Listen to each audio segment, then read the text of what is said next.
Assalamualaikum warahmatullahi wabarakatuh. Hamdan wa syukran lillah. Salatan wa salaman li Rasulillah Muhammad ibn Abdullah wa ala alihi wa sahbihi wa mawala amma ba'du. Yang terhormat Bapak Kepala MTS Matalibulu dan Melongo, yang terhormat Ketua Panitia Penerimaan Siswa-Siswi Baru Tahun Pelajaran 2020-2021 MTS Matalibulu dan Melongo, pada para Dewan Guru, Bapak Ibu Guru MTS Matalibulu dan Melongo yang saya cintai, tidak lupa kepada seluruh siswa-siswi baru tahun pelajaran 2020-2021 MTS Matalibulu dan Melongo yang mudah-mudahan dimuliakan oleh Allah Subhanahu wa Ta'ala. Marilah kita senantiasa bersyukur ke hadratillah.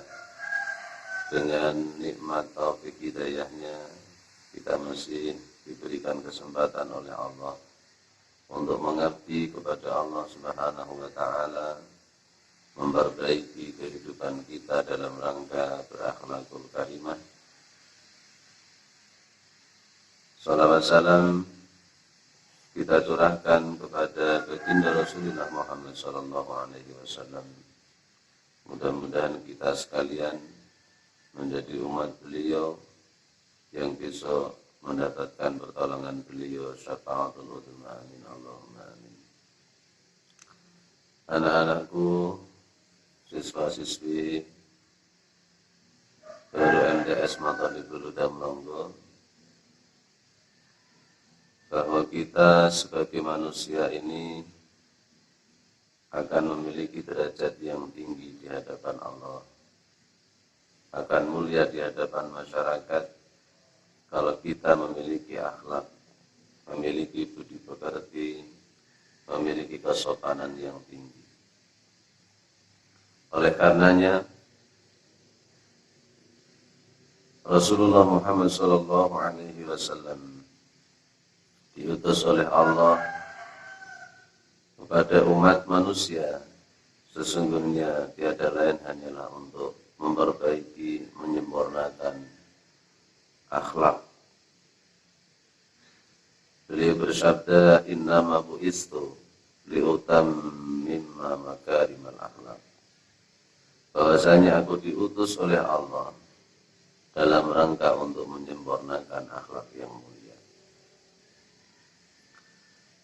Tingginya akhlak memiliki nilai tersendiri di hadapan Allah Subhanahu wa Ta'ala. Karena ilmu jika tidak dibarengi dengan akhlakul karimah, maka nilai ilmu itu tidak ada apa-apanya di hadapan Allah. Semakin tinggi ilmu kita, semakin tinggi pula akhlak kita. Semakin bertambahnya ilmu kita, harus semakin bertambahnya akhlak kita kepada Allah dan kepada manusia. Oleh karenanya anak-anak, dalam rangka mencari ilmu di MTS Matalibulu dan Melongo ini, kita mesti dan harus memiliki akhlak, memiliki sopan santun, tata krama yang baik. Termasuk di antara syarat-syarat untuk memperoleh ilmu, beliau Imam Syafi'i di dalam kitab Ad-Diwan menerangkan kepada kita semua, alala talalul ilma illa bisittatin sa'umbi'uka an majmu'iha bibayani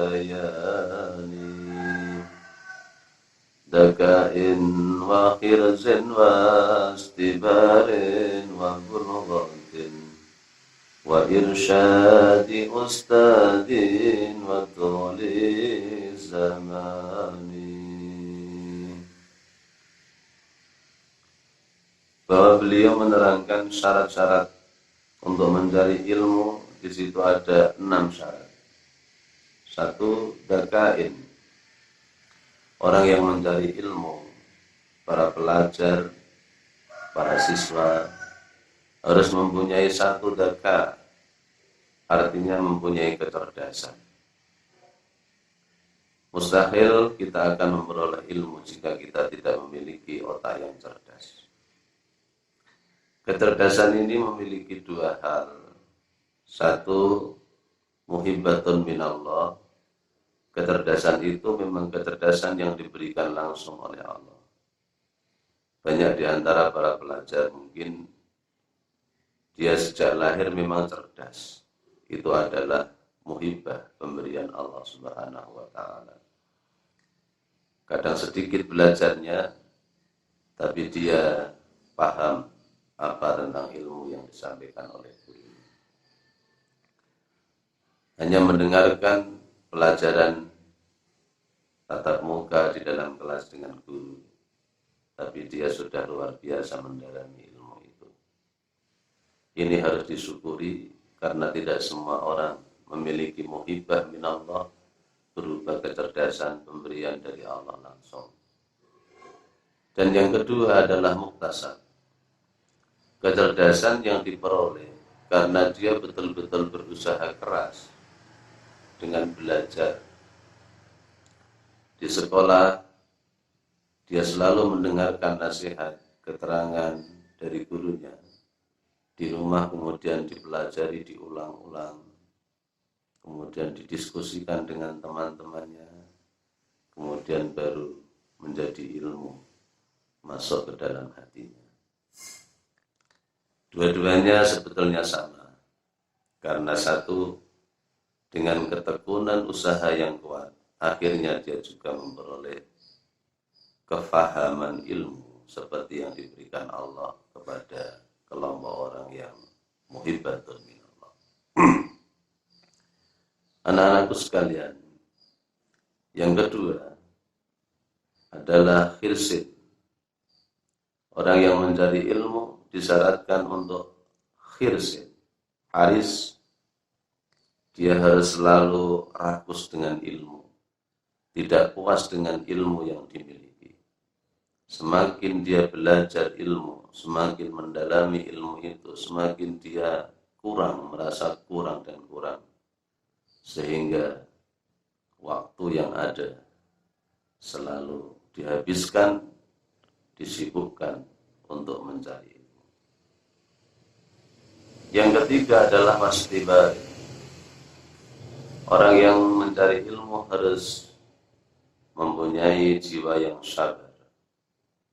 Karena mencari ilmu, waktunya adalah mulai lahir sampai mati. Minal mahdi ilal lahdi. Panjangnya ilmu, panjangnya waktu yang dibutuhkan untuk mencari ilmu itulah yang mengharuskan kita untuk sabar. Karena tidak ada di dunia ini dalam memperoleh ilmu, dalam mencari ilmu dengan cara yang instan. Semuanya butuh proses, step by step, one by one. Karena kesabaran inilah akhirnya banyak orang yang sukses. Dengan tidak sabar, banyak orang yang akhirnya merana. Yang keempat adalah bulugh.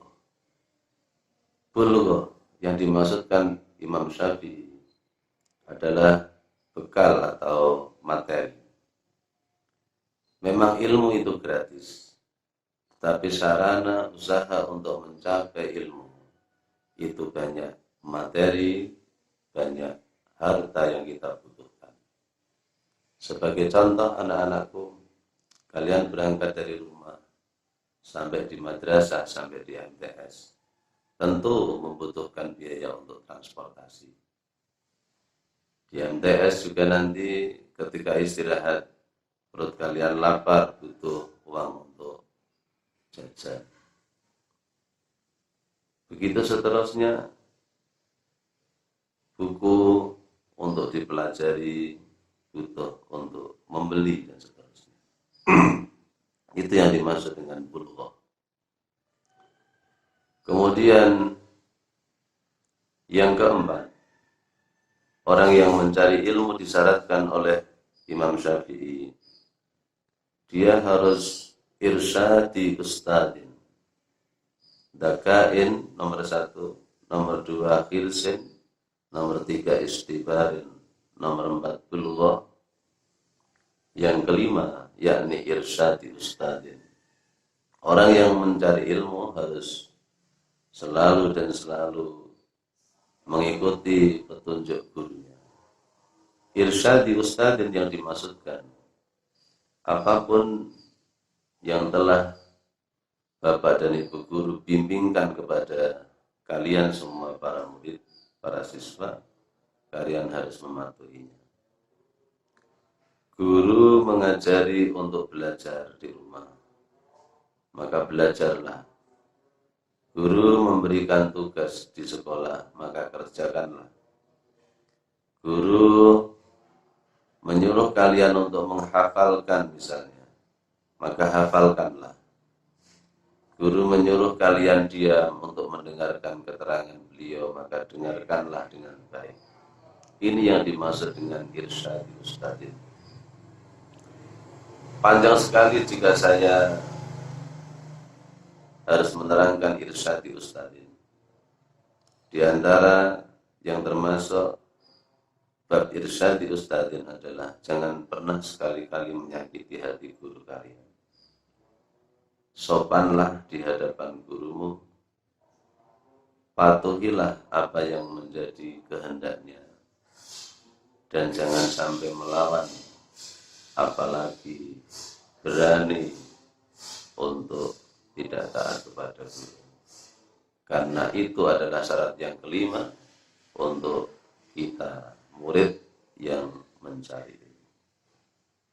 Dan yang terakhir, menurut Imam Syafi'i radhiyallahu anhu, bahwa orang yang mencari ilmu syaratnya adalah tuliz zaman, waktunya lama, long time. Seperti tadi yang saya ungkapkan, waktu mencari ilmu mulai lahir sampai kita besok dimasukkan ke dalam yang lain. Kalian saja sekolah dulu melalui proses PAUD, masuk TK, masuk MI, kemudian baru MTS. Itu saja nanti kalau sudah lulus harus melanjutkan di madrasah aliyah, perguruan tinggi dan seterusnya. Bahkan sampai ketika kita sudah lulus dari perguruan tinggi pun, kita masih wajib menuntut ilmu sampai kita mati. Mencari ilmu waktunya sangat panjang, tidak dibatasi oleh waktu setelah MTS selesai belajarnya, tidak.